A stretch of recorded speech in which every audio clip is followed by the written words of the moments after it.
Um, so I used the diagram at the end last time to explain beyond that diagram. So I'm going to go quite quickly through the other slides because basically I covered some of the content already with the previous diagram.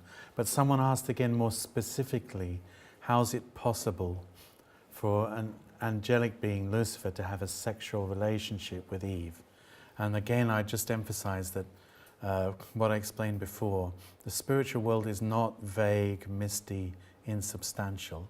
It's very substantial in the spiritual world. So through your spiritual senses, you have 5 spiritual senses as well as 5 physical senses. So when you touch something with your physical senses, you know that that's real, right?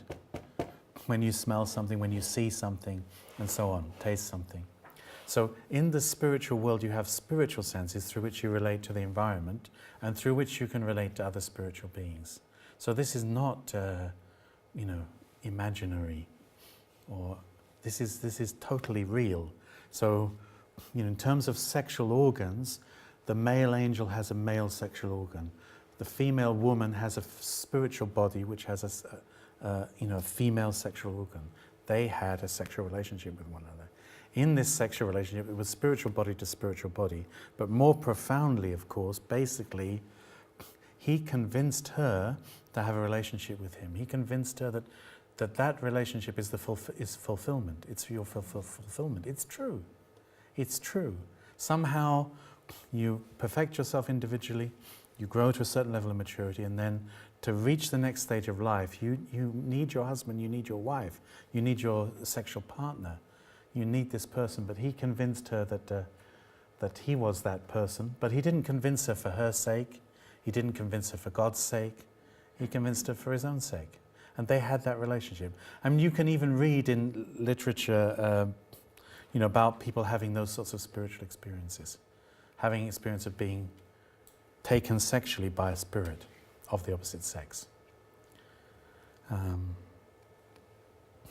She was not in a state like we're in, where we're often very unaware of our spiritual nature. She was completely conscious of the physical world, of course, but dramatically more conscious of the spiritual than we are. Because we're, in a sense, damaged, then actually we don't have such a spiritual awareness. So it was very, very real for her. Of course, we could say more about that, but I hope that's, in a sense, sufficient. Again, here's biblical evidence. Genesis 32, this is the angels visiting Abraham, or Lot was it anyhow, visiting in the town there, and the people come out and they say, we want to know those angels. We want to know those angels. We want to know those men who visited you, but they were not men, they were angels. Also, you get the instance of Jacob who's coming back after his period of exile and crossing the ford of the river to get into his home territory. And before he crosses the ford of the river, he has an engagement with a spiritual being. And in this engagement, actually his thigh is put out of joint. But this is a spiritual engagement. It's an angelic being. But the wrestling is such that even it has a physical impact. Why does it have a physical impact? Please understand what's happening to you spiritually, because your spirit is connected to your body, it resonates in the body. So, spiritual impact so people who are more spiritually open, they will feel in their body what's going on in their spirit, because the body and the spirit are interconnected. So in other words, when this interaction was taking place with Eve, it was happening spirit to spirit, but it impacts into her physical experience as well. So that's why it's sometimes very difficult to tell. People who are spiritually open, it's difficult to tell what was spiritual and what was physical, because the spirit and physical are completely connected. So you see something with your spiritual eyes, but you think you saw it with your physical eyes, because the spiritual and the physical are, interconnected. And, the angels freed Peter from the prison. So there is an interaction between the spiritual and the physical world in that way.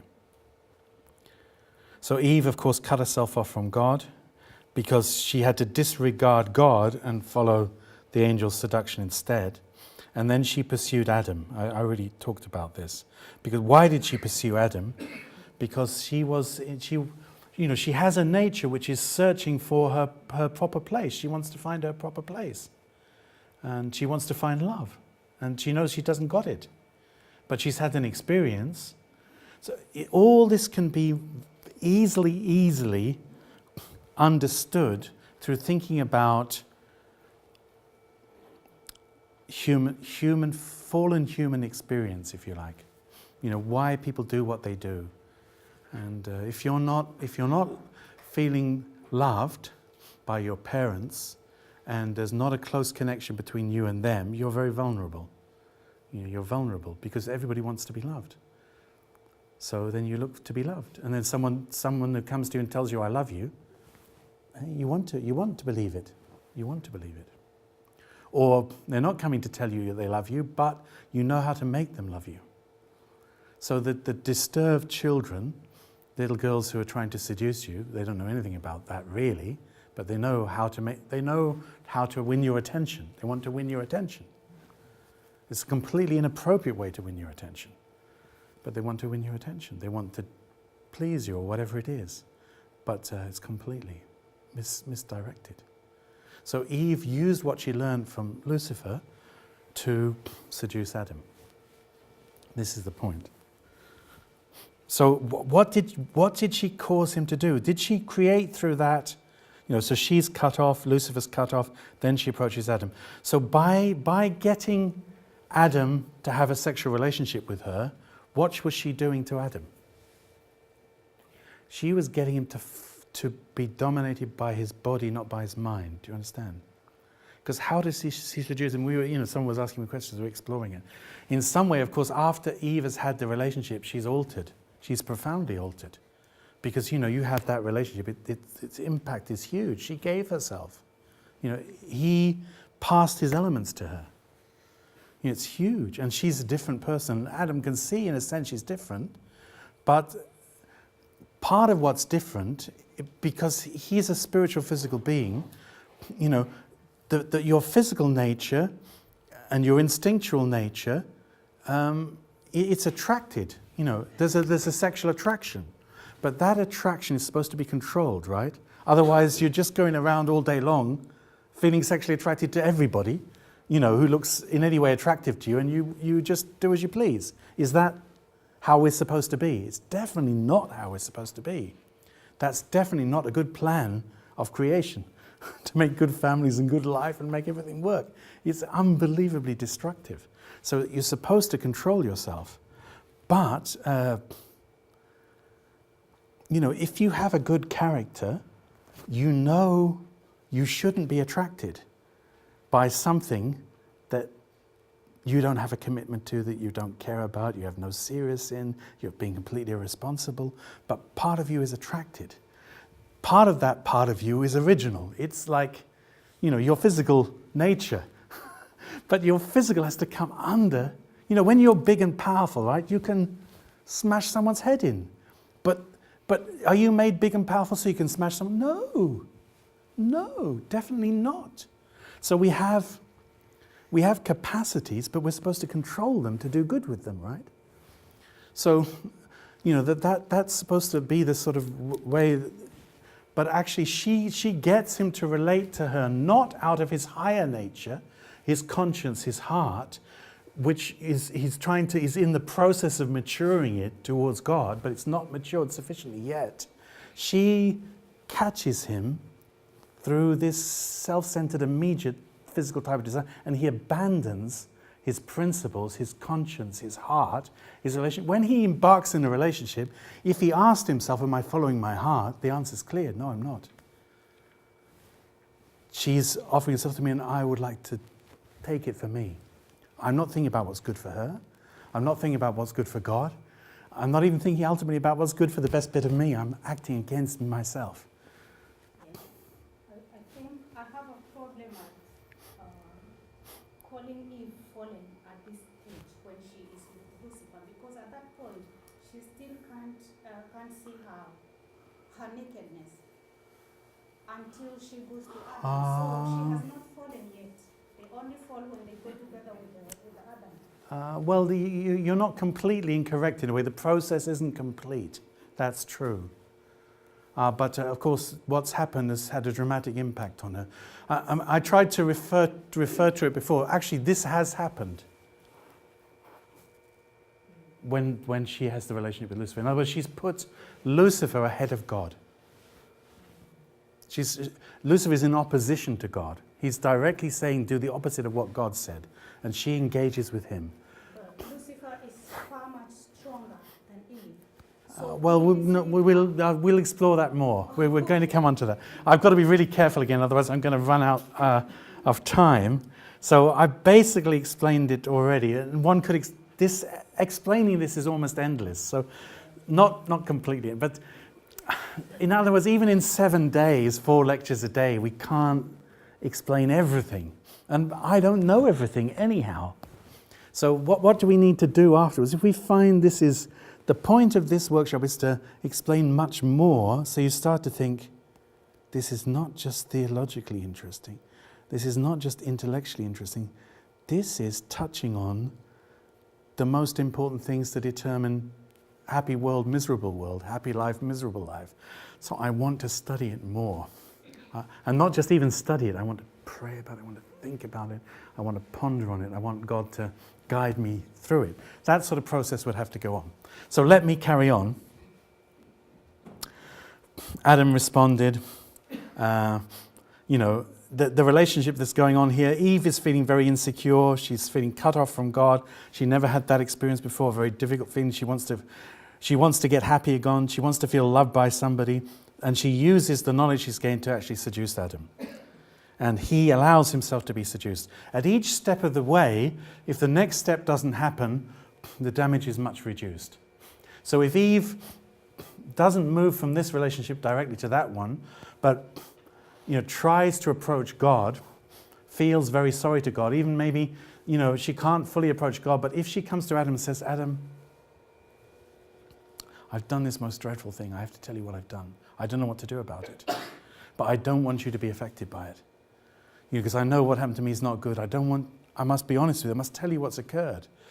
And then the principal's view would be that Adam could somehow mediate, help to put it right.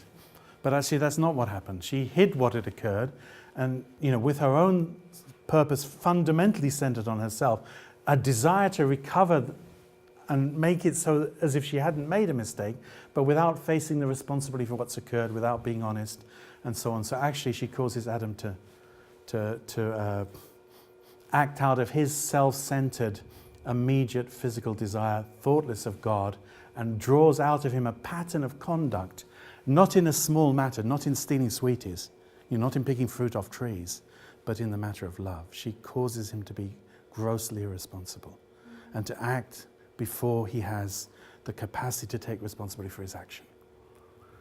And then that sets the pattern. So the pattern's being set, and then the thing is, so of course, this step is one step. This is the next step. We call this, in a sense, the fall, but in another sense, the principle says the fall occurs in 2 generations. So it's even explaining, and we'll look at this in Adam's family later, what happened between Cain and Abel. What does it mean? It means this is lineage. This is not one generational. So what happens between Adam and Eve must pass.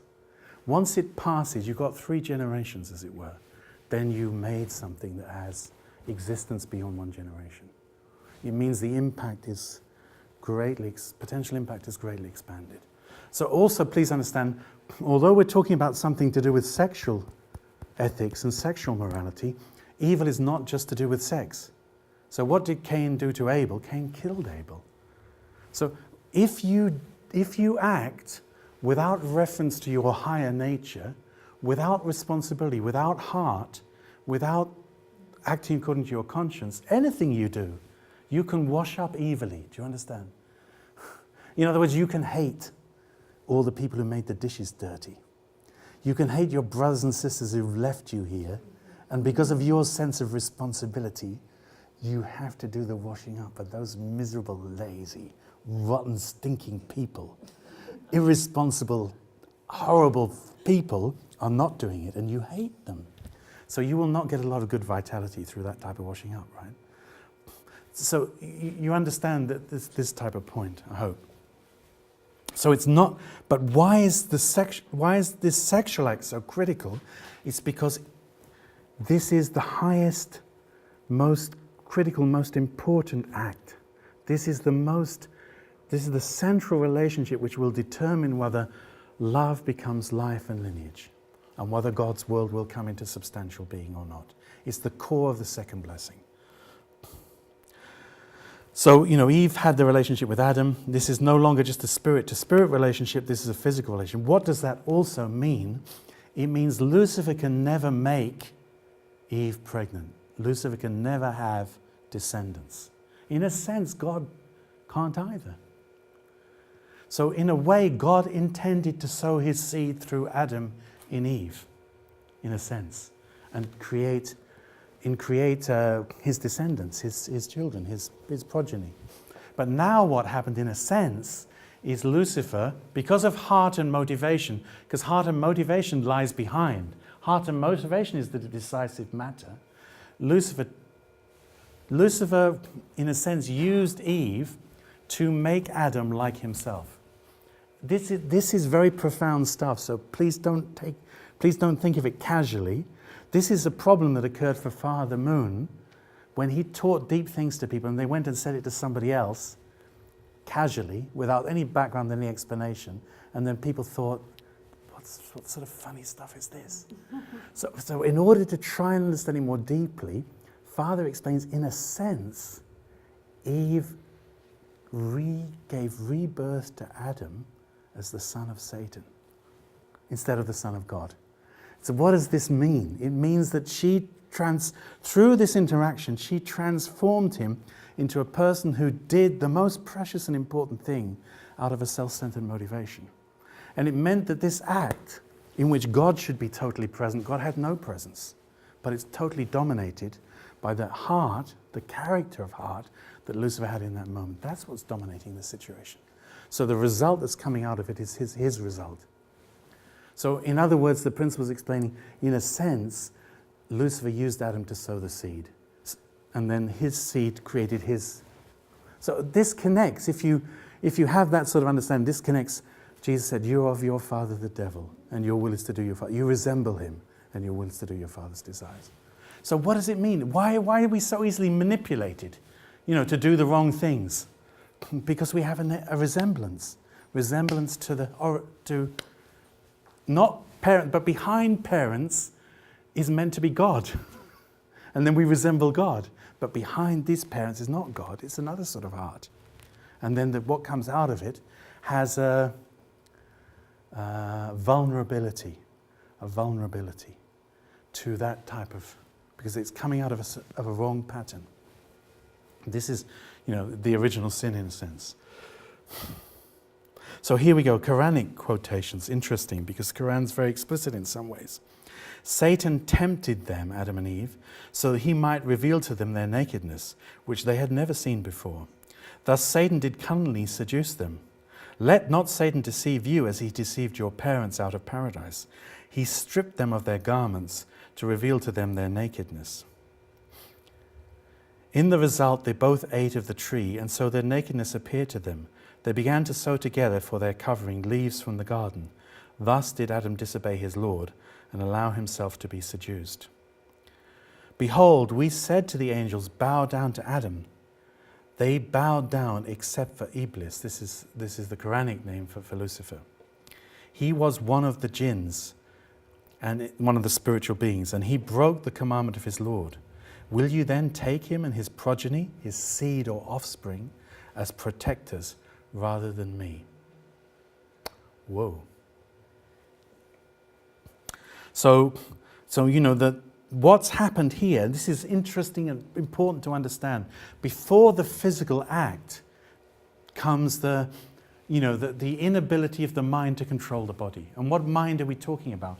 We're talking about heart. Do you understand? We're talking about conscience. We're talking about higher mind. The mind that has the power to control the body's conduct and keep the body's conduct according to love.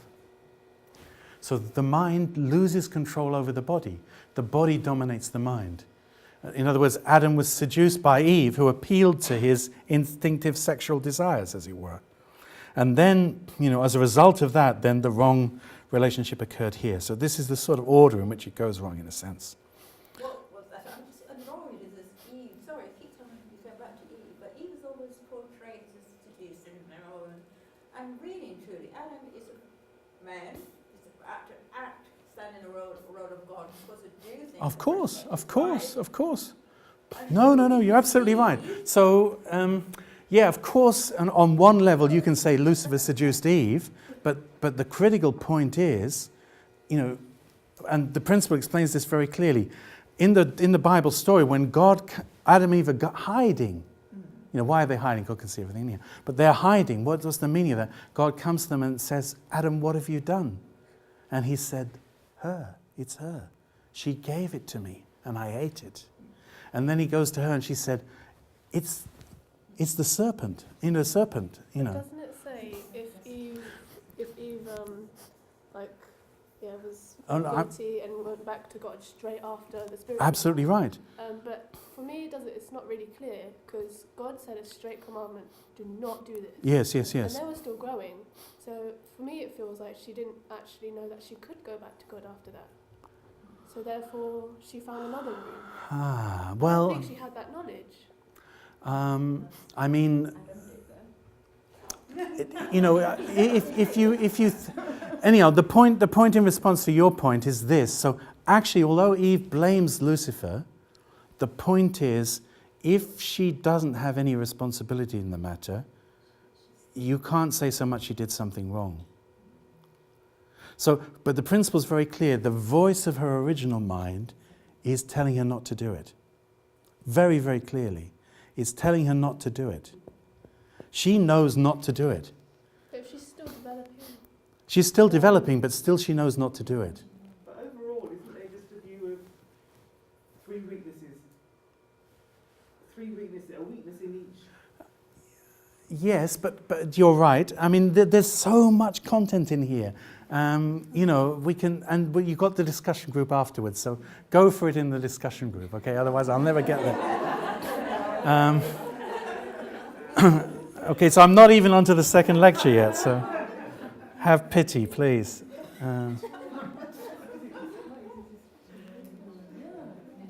Oh.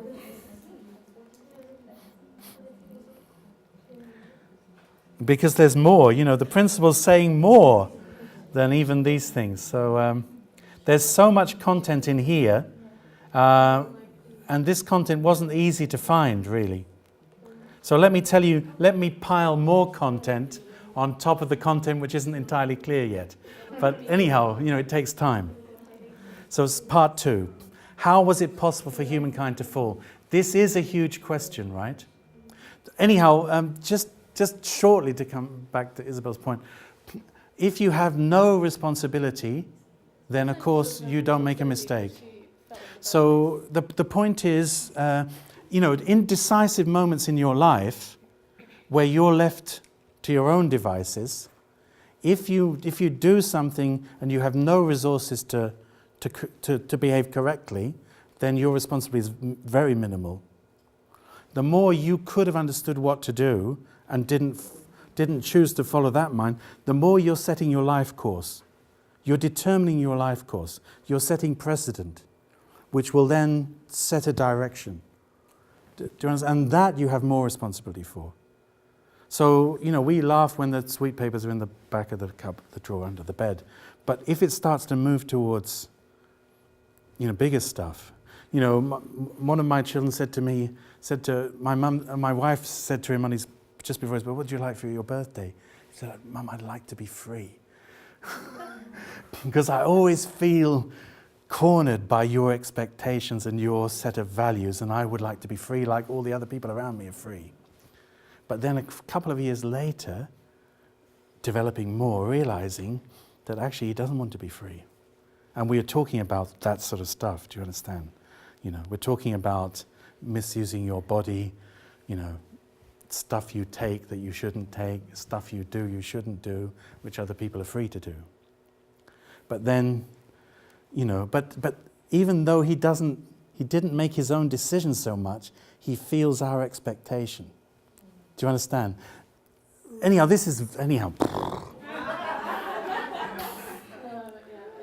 Okay, so possibility to fall, right? So how is it possible? Why didn't God set the system up better? Because if God set the system right, we wouldn't be able to fall. God, you messed up, God. No, this is not the principal's viewpoint. If that was the principal's viewpoint, there's no hope for anybody. Because God himself is flawed. So, hey, forget it. There's no answer. So the conviction, generally speaking, of religious people is God is not flawed. So that means if you find your way to God, all the solutions start to emerge again. So the solutions lie in knowing God, discovering God, finding out what God would wish you to do, etc.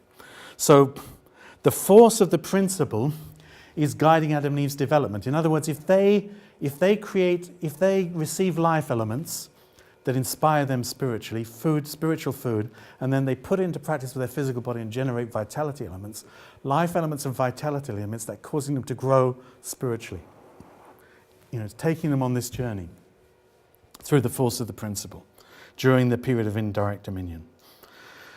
But the thing that can knock them off track, the principle says, is the force of unprincipled love. Why? Well, we're going to explain in a minute, because love is more than the principle. Love is more powerful than the principle. God designed it so. It wasn't a mistake. It was a definite conscious decision on behalf of God. The force of love is greater than the force of the principle. Why? Because the purpose is love. The purpose is not the principle. So the ideal world where God dwells with human beings is not the world of following laws. We don't follow laws, we follow love. We act out of love. Law is just a pathway. You know, when you have to practice your scales, when you have to practice the keying, the violin or the guitar, whatever it is, it's all terribly hard work. You know, when you're trying to learn the car and you have all those false starts and you run backwards on the hill and everything goes wrong, why are you going through all that stuff? Because in the end, you're going to be able to just do it. So when you don't have to think about your fingers anymore, when you don't have to, your soul, manifests itself, probably not in driving, that's comparatively nothing. But I quite like driving. But anyhow, but in music or in art or in, it just, there's no mechanisms. You don't have to keep the discipline anymore. You acquired it and you're free. Your heart can express itself. So the target is love, not law. Law is the pathway. Law is what love would have you do, but you don't know it yet because your heart isn't developed. Do you understand? So someone whose heart is developed tells you what law would require, and then you follow it. You don't know yourself yet. The person who knows says, this is how to respect someone. This is how to prepare yourself for marriage. This is how to prepare yourself to respect your future wife or your future husband, right? But you don't know quite why that should be like that yet. But, heart would have you, if you don't behave that way, you're behaving against love, and you will undermine your potential to experience what love really is. So laws are to guide us towards love. Laws are the pathway to take the person through the process of maturation towards love. And God wants, when we're in the direct dominion, we're relating to God because we have the same heart as God. So the possibility of the fall is because the force of love, which is not principled, is still more powerful than the force of the principle itself. So in other words, even though the law says you shouldn't do it, if you don't use the law to stop you having that wrong give and take action, if you start to go across against the commandment and engage in give and take action generates energy, right? And then you get sucked in to the place that you very much know in your better mind you shouldn't be. But you can't pull yourself out. Even though the law is telling you, don't mess. But once you get into a certain dynamic of once you allow the give and take. So, once you start thinking about your secretary, not as your secretary, but as an object of your sexual desire, you're already heading the wrong way. And if you substantiate that in any way, then and before very long, the dynamic of the give and take action will pull you where you, in your better nature, you don't want to be. And that's the sort of point. So, but please understand, this is not possible once your heart is true. Once your heart is matured, you're not following laws anymore. Your heart is telling you what's true, and it will automatically guide you to behave in a way that's consistent with the rules of love, with the way that love should be practically expressed. So after perfection, it's not possible to fool. So we need, therefore, a commandment before we've attained our own maturity. In other words, we need someone else to guide us and tell us, don't do this, do that. Because you don't know yet. So the force of the principle plus the commandment is more powerful than principle of love. What it means basically is you won't get into the wrong type of give and take action because you won't even go there. And then you're protected. So the commandment not to eat was don't engage in that type of relationship. And of course the commandment is the barrier that prevents the force of unprincipled love taking someone immature in the wrong direction. And had Eve kept the commandment, then that type of wrong give and take between Lucifer and Eve could not have occurred. In other words, what isn't right in front of God, she knew clearly if she's not consulting God, she's not even consulting her own conscience, she's not even consulting her own heart, because she doesn't want to be told, don't do it.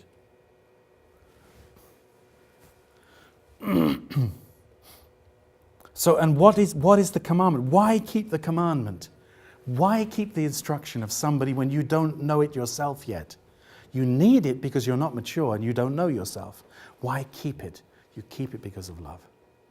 You keep it because the person who's giving it to you, you trust they love you. And that's why you keep it. That sort of points there as well. So this is the whole huge question about freedom and responsibility. So the principle says freedom in the original sense is the freedom of the original mind. In other words, it's freedom to follow your heart, your conscience, your higher nature. It's not license, which means freedom to do all the selfish things that your body or your immediate desires would have you do if they were not controlled by your original mind. So people who become addicted to drugs, alcohol, sex, whatever it is, power, violence, they're no longer at liberty. They're no longer in control. They're controlled.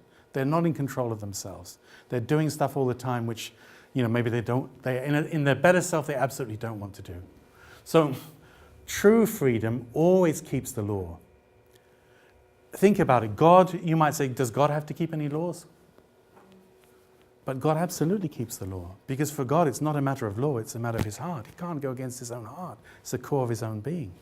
So God absolutely keeps his own laws. Even when it's inconvenient, God will keep the law.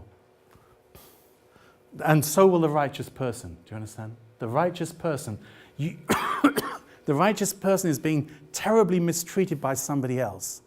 But the righteous person will never behave unrighteously back. Under the most terrible provocation, they will keep the right heart and the right attitude themselves.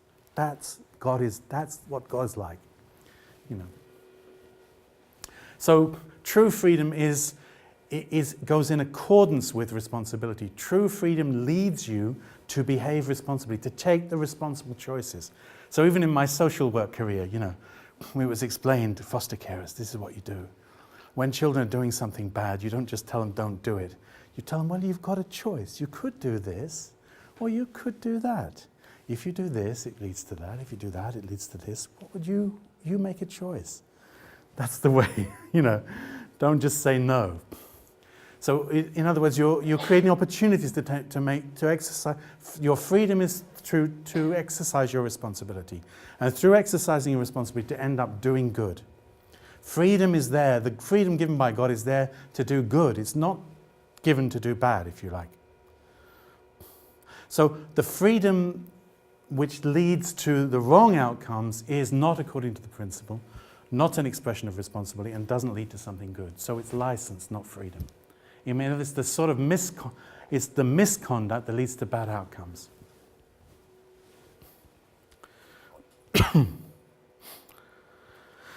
Also, the big question is, why didn't God interfere? Why didn't God just rush there and stop it all? Why didn't God pull them apart? Why didn't God,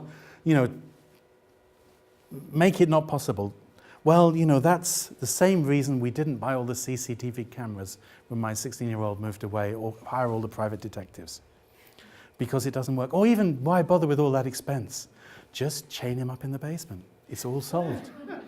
No problem. Just chain him up in the basement. You just need a few good chains and he's not going to do anything bad. And all will be well then, won't it?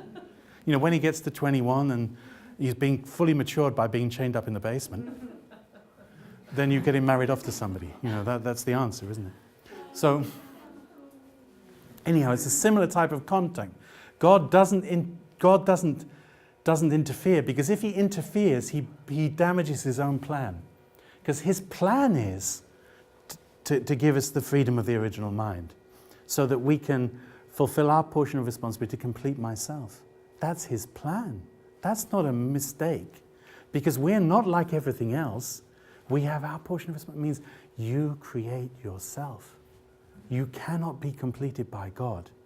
Same thing, you cannot complete your children. They must complete themselves. That's who we are.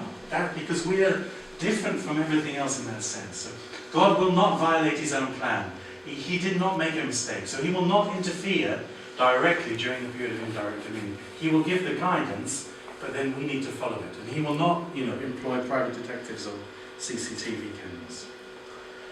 Also, if God interferes directly with something that's, if God responds directly to what's evilly motivated, God is recognizing, engaging with evil. So this is a very bad mistake. So it's this type of phenomenon. If someone behaves very badly to you, and because they behave badly to you, you make an action in response and against what they're initiating, you become their object. This is what's happening all the time. This is how good people are turned bad. A bad person does something bad to you, and then you respond by doing something bad back. So God will never have give and take in that way.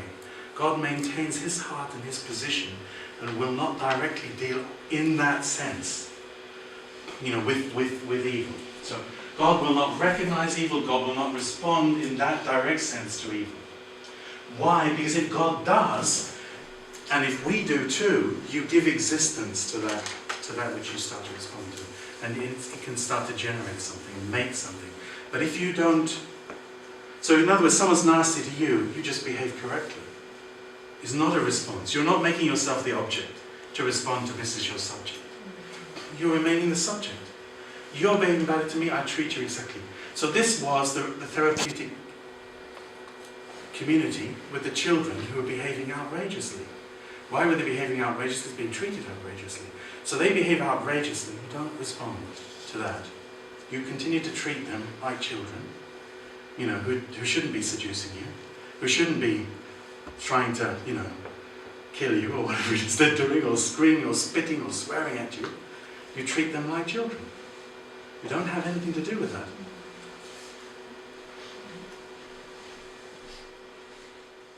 So, and also, of course, why did God not interfere? Because that's our responsibility.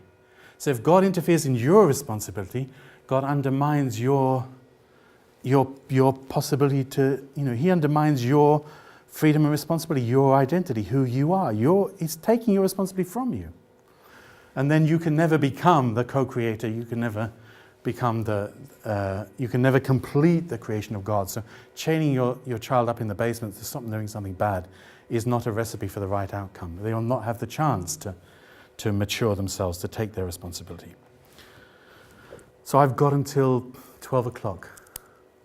Yeah. So the consequences of the fall. So what's coming out of this? So that was addressing how is it possible to fall, because the power of love is more than the power of the principle.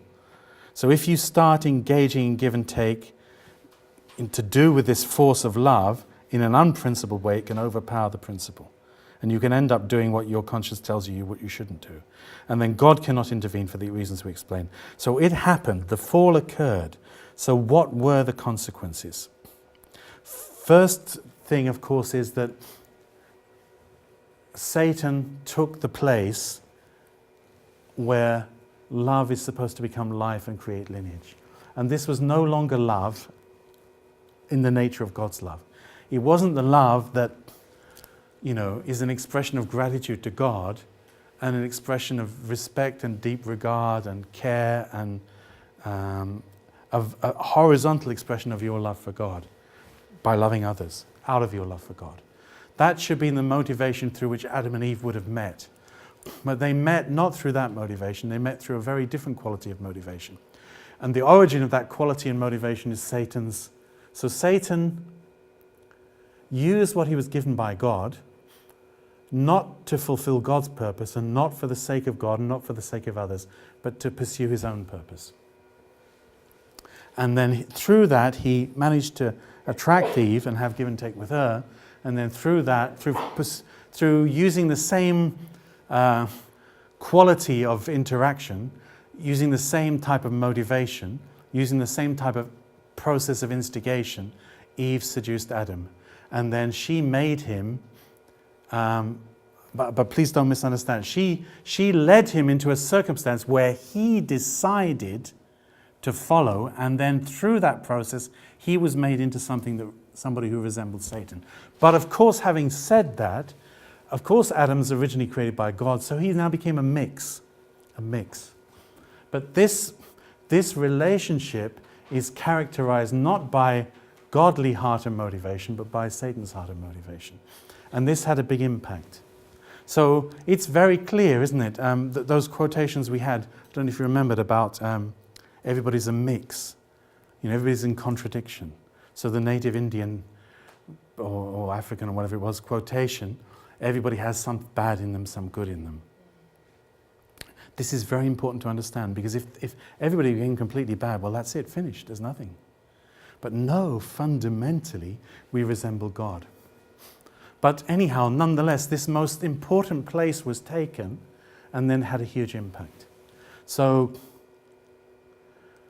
it's bad to disrespectfully, irresponsibly have any sort of give and take action. It's bad to eat a piece of fruit to give you energy to do something bad. It's bad to eat a piece of fruit without being profoundly respectful and grateful to God and to the creation, and without resolving that you're not going to take all this nourishment if you're not going to use it for good purpose. That sort of thing. We should have a very, very high mind in all the things we do. But this is the most precious action, the most precious relationship, in which should be conducted out of the highest possible heart and motivation, because it will turn love into life, into lineage. So Adam and Eve formed a four-position foundation, not centered on God, but centered on Satan. And thus, Satan created a lineage. In other words, in this relationship, Eve resembled Satan more than God. She chose between God and Satan, in a sense, and followed a type of heart and motivation and a type of conduct which perverted the pattern that God originally intended. And Adam did likewise, and they met out of that, and the result, sprang out of that. And then you can see the consequences, in the tradition that was established and the way that people behaved in all sorts of different ways, not just in sexual matters, in all sorts of different ways, behaving self-centeredly without thought of God, exploiting people and things for their own selfish benefit. So the fall represents a complete violation of the three blessings, but the three blessings had already been given to humankind, so they had been realized centered on Satan, not on God. So God set up a pattern which was supposed to be used for love and used out of heart, but instead the same pattern. So still we have a mind and a body, but the relationship between the two became unprincipled. In this unprincipled relationship, of course, in a sense, your mind still directs your body, but it's the mind, the type of mind which is very influenced by the body. In other words, people are not in control of themselves, are doing stuff all the time without reference to ethics, without reference to love, just because I want it, just because I need it, just because I'd like to have it.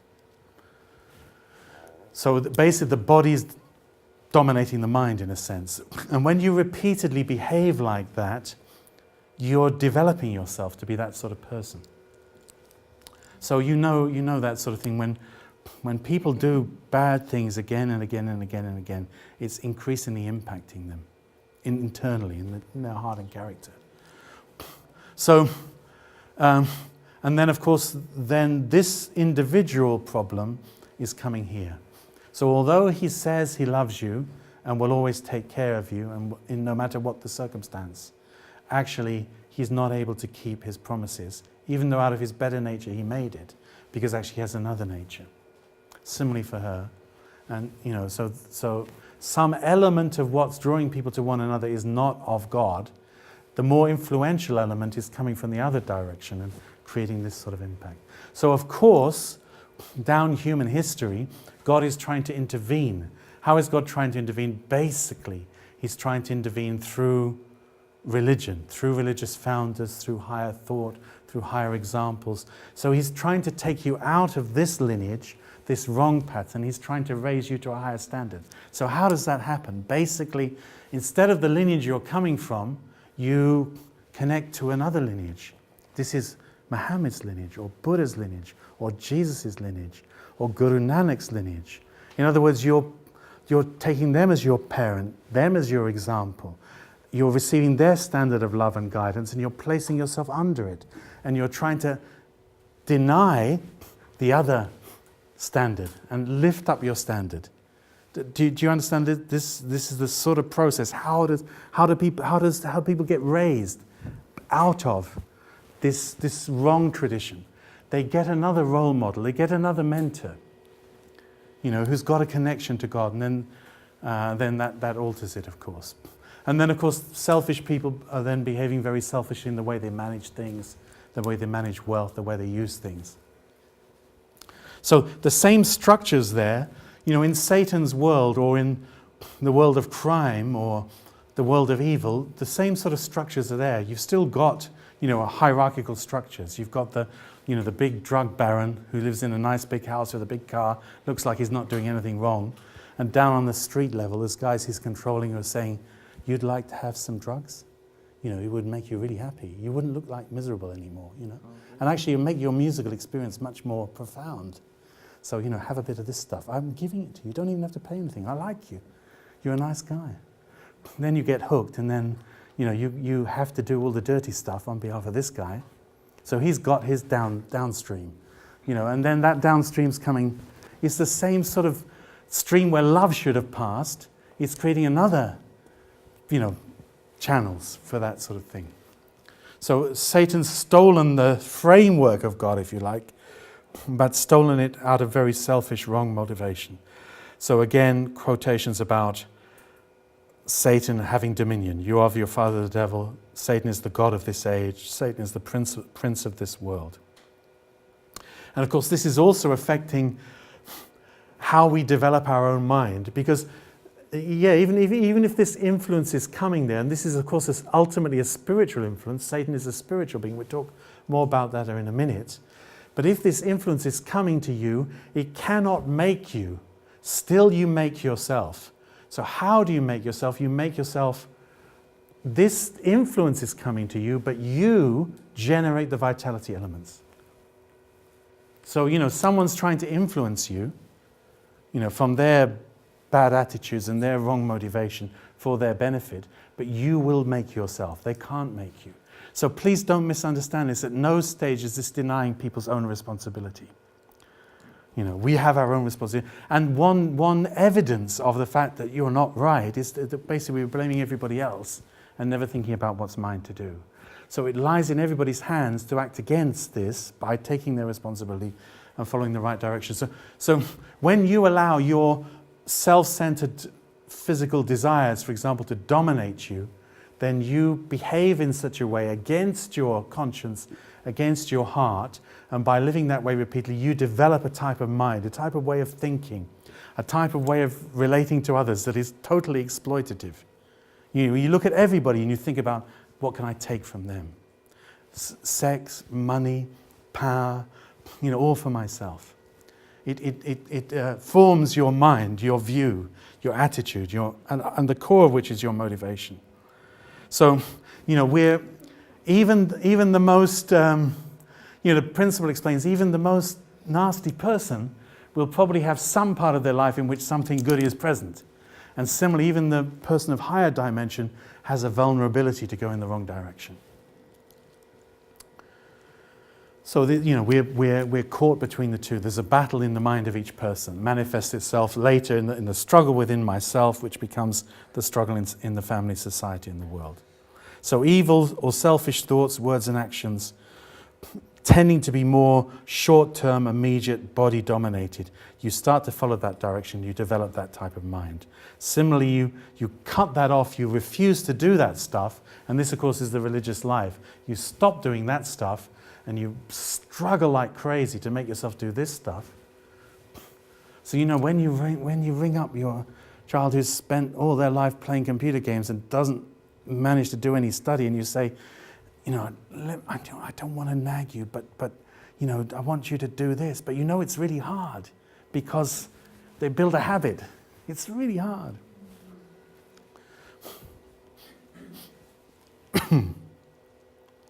And you have to appeal to their heart and their better nature and, bring out some greater maturity or whatever it is. And then this very powerful point, the struggle is in the end not a struggle in the physical world, it's a struggle with spiritual forces. So, in other words, what behind it, the instigator, the origin, is actually a spiritual being, it's Satan. And in the spiritual world are, of course, not just Satan, but it says that Lucifer fell with his angels. So there are other spiritual beings involved in that. And also, of course, there's the spirits of all the people who led evil lives and went into the spiritual world. But, so the influence that comes to us, of course, is from other people. So, what's your concern about your children? Who will they be friends with? So, when I was a young boy, I had one brother. There's only two of us in the family. There was another family, also with two brothers. My brother was 3 years older than me, and this other family, the boy was 2 years older than me, and his younger brother was 1 year younger than me. So we're just sort of the same.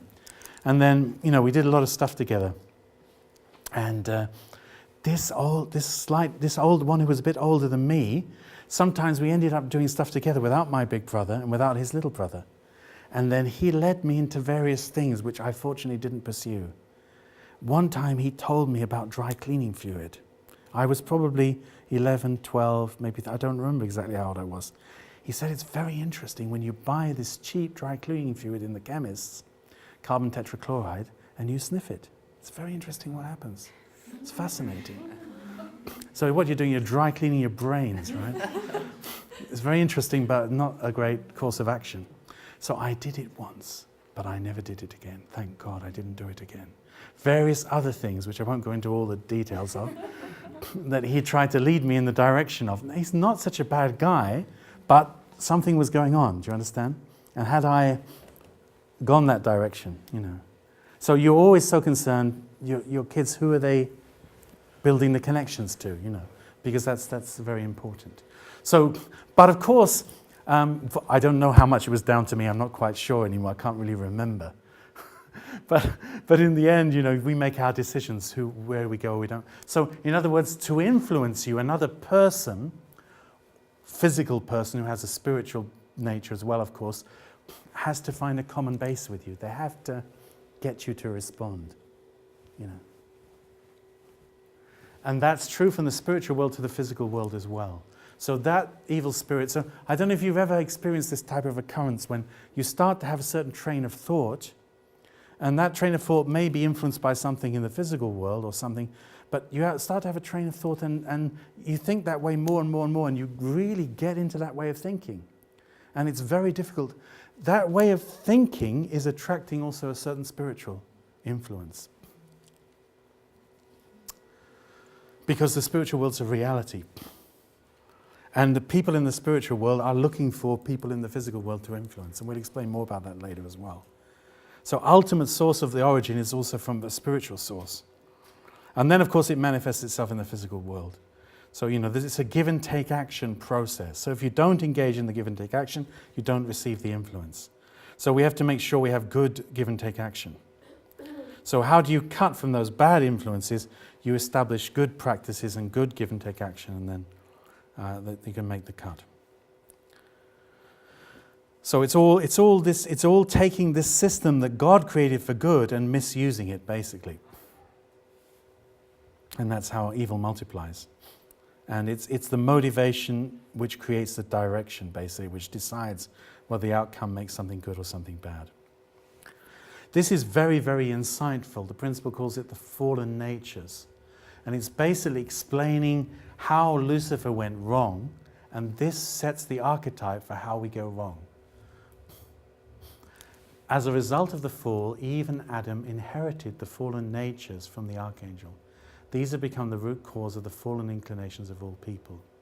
So what's the first thing that goes wrong when things start to go wrong? The first thing that goes wrong is we're not seeing things correctly. We're not looking at things from a godly point of view. We're not considering, in other words, what's for the whole purpose, what's for the higher purpose, what's for the benefit of everybody, and we're not considering what's for the benefit of the other person.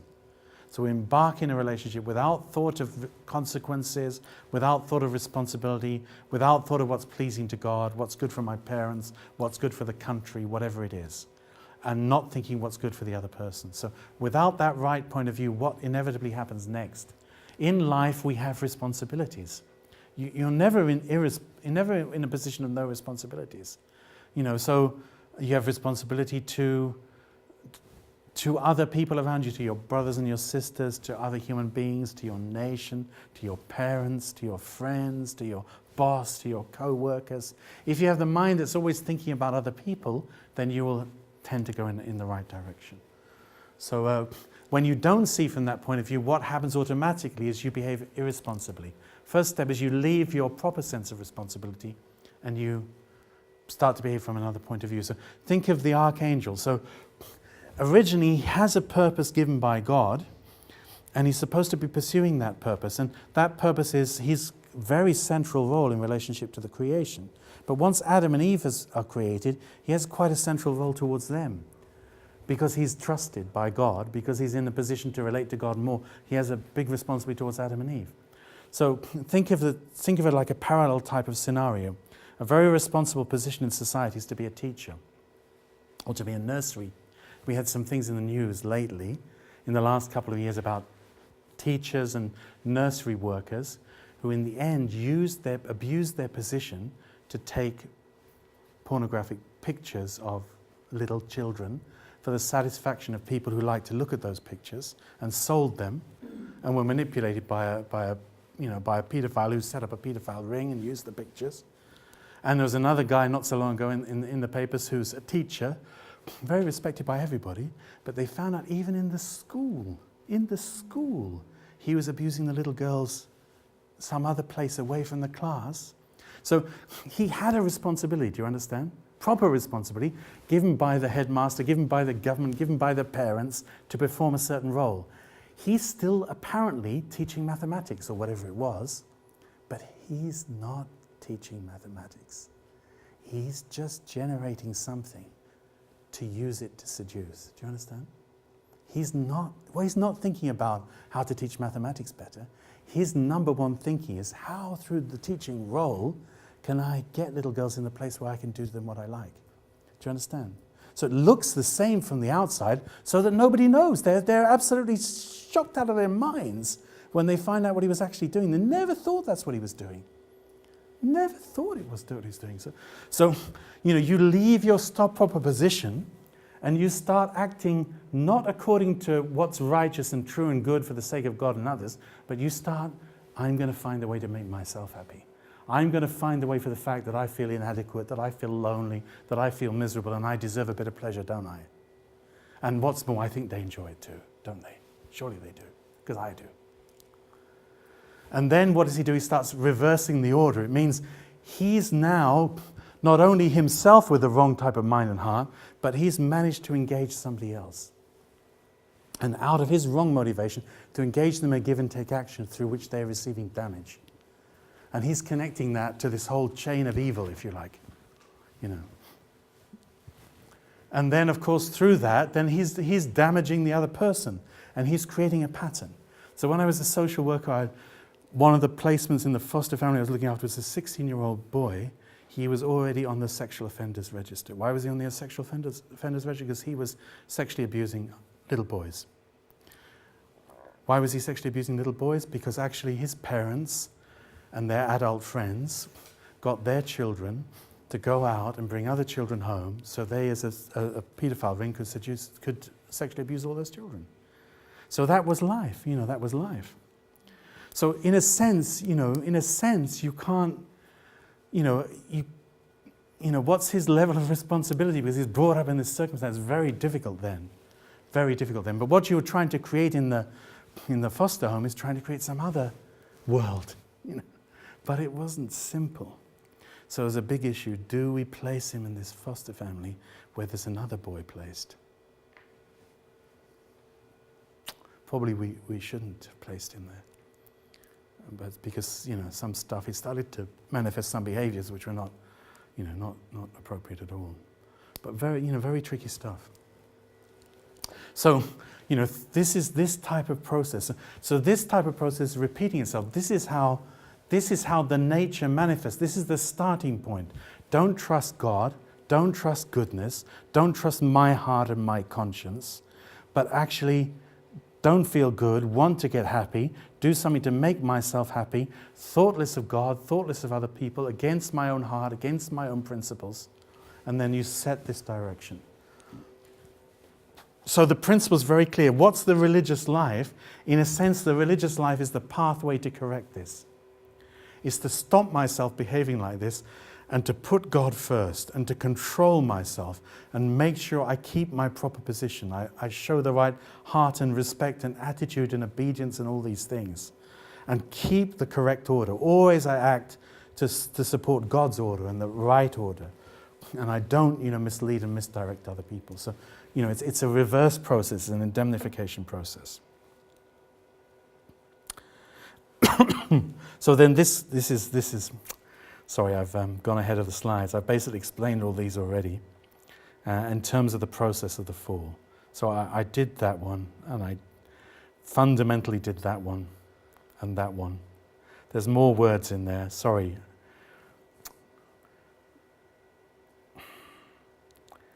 Anyhow, it's explaining those processes and explaining the multiplication of evil. So the next point I'd like to get on to is about sin. The principle explains there's a tree of sin. So in other words, what is sin?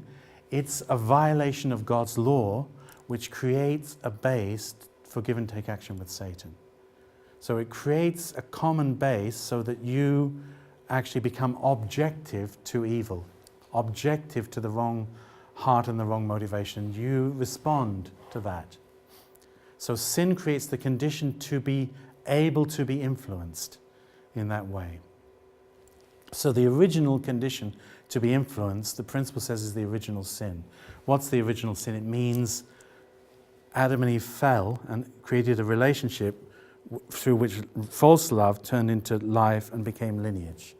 So the point is that we already have a condition to be dominated by Satan because we come from a certain lineage, because we come from a tradition, a wrong tradition, starting from wrong love.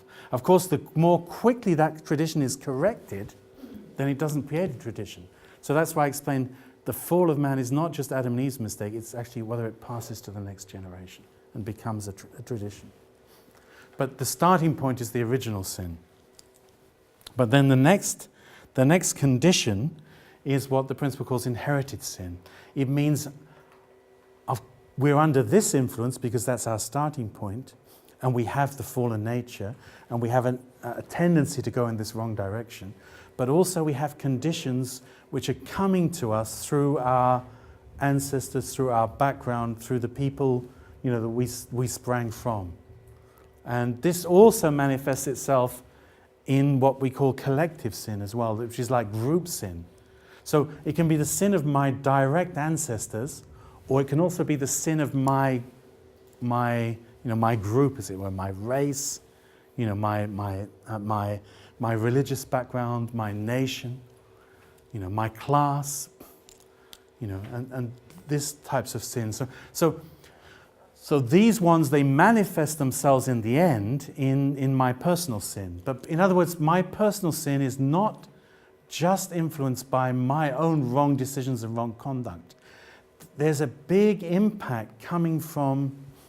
So in a sense, you can say that young man, of course, he was committing personal sin.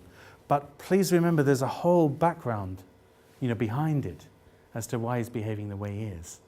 So it creates a base, it creates a condition, it creates it creates a base for evil to continue to influence you because of what's happened in the past, because of the mistakes of your ancestors, because of the mistakes of your nation or your race or your religion. It's creating that sort of condition. So that's dramatically affecting the way people are relating to one another. It's very difficult, to get in Northern Ireland the Protestant and the Catholic situation corrected. It's not a simple matter. Because it isn't just a matter of people's personal sins. There's a history behind it. And so the principle explains this about the tree of sin. So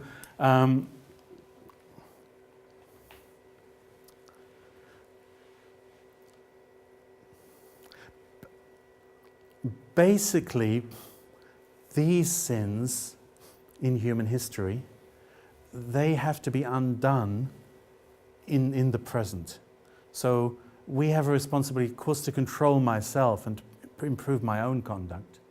But having improved my own conduct, then I should take responsibility for wider sins, not just my own stuff. And in so doing, I will be correcting, the past, which means also things in my family background and so on. But ultimately, of course, this condition would need to be removed. But basically, people can't remove this one because this wasn't, what can you do about that one? That's where we came from. So the principle explains the resolution of this one has to do with God's responsibility and has to do with the process of rebirth and has to do with restoring Adam and Eve's mistake. It has to do with establishing a new beginning for human history. And this connects to this whole concept of being reborn that's mentioned in the New Testament. So that's saying that, basically. So that's the problem. That's the problem which is resolved by the Messiah.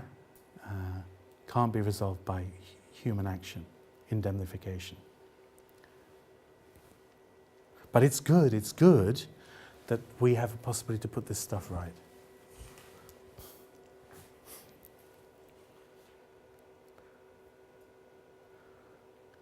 Just some other final points maybe to make. I think there's just one or two final points. So the principle is very clear. We are not punished by God. And this is a biblical... I do not take pleasure in the death of the wicked, but rather they turn from their ways and live. So the difficulties that come to us because of misconduct, they're because we're violating the principles or the laws. They're an automatic consequence in that sense. They're the result of the failure of our responsibility, the fact that we violated the principle and created a base of sin to have give and take action with Satan. It is not necessarily that God lacks the power to destroy us or to punish us, but that in his love for us, he has painfully chosen not to use it. In agony, he must stand by and weeping watch us punish ourselves. That's it.